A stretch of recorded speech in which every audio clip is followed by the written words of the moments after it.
જો કાળુભાઈ, તમારે છે ને અહીંયા રિક્ષા પાર્ક કરી દેવાની છે. અમારે ગમે ત્યારે ભાગવું પડશે એવું છે, બરોબર? લો. હા હા. હે ક્યારે? ના ના, એ તારીખમાં ના રાખતા. અમારે ગમે ત્યારે ભાગવું પડે એમ છે. પ્રવાસની તૈયારીઓ થઈ ગઈ? ના ના, હું પ્રવાસમાં નહીં આવી શકું. અમારે છે ને ગમે ત્યારે ભાગવું પડે એવું છે. પપ્પા સાંભળો ને, બોલો. આપણે 7-8 દિવસ પહેલા જ હોસ્પિટલ જતા રહીએ તો કોઈ ટેન્શન જ નહીં ને. અને પૈસા કોણ આપશે? તું કે તારા પપ્પા?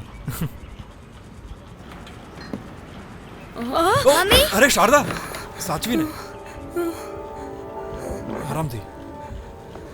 મમ્મી,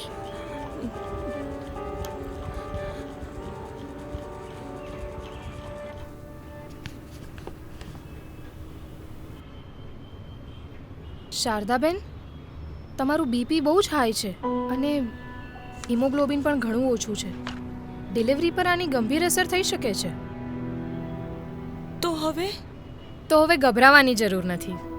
જે સગર્ભા માતાઓ તમારી જેમ અતિ જોખમી પ્રસૂતિના ચિહ્નો ધરાવતી હોય તેના માટે ગુજરાત સરકારે એક નવી યોજના લાવી છે.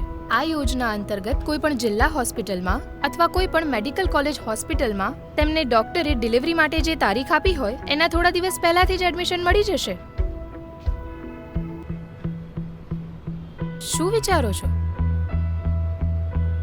ના એટલે એટલા દિવસ મારે જોવું પડશે. પૈસાનું ટેન્શન તમે જરા પણ ના લેશો.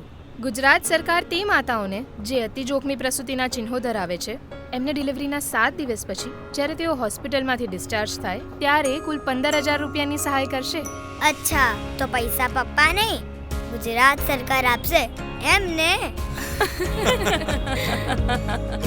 ગુજરાતના ઉજ્જવળ ભવિષ્ય માટે, સગર્ભા માતાઓના મૃત્યુ દરને ઘટાડવા માટે અને નવજાત શિશુના સ્વાસ્થ્ય માટે એક અભય વરદાન સમી આ યોજના ગુજરાત સરકારની એક સેવાનિષ્ઠ પહેલ છે.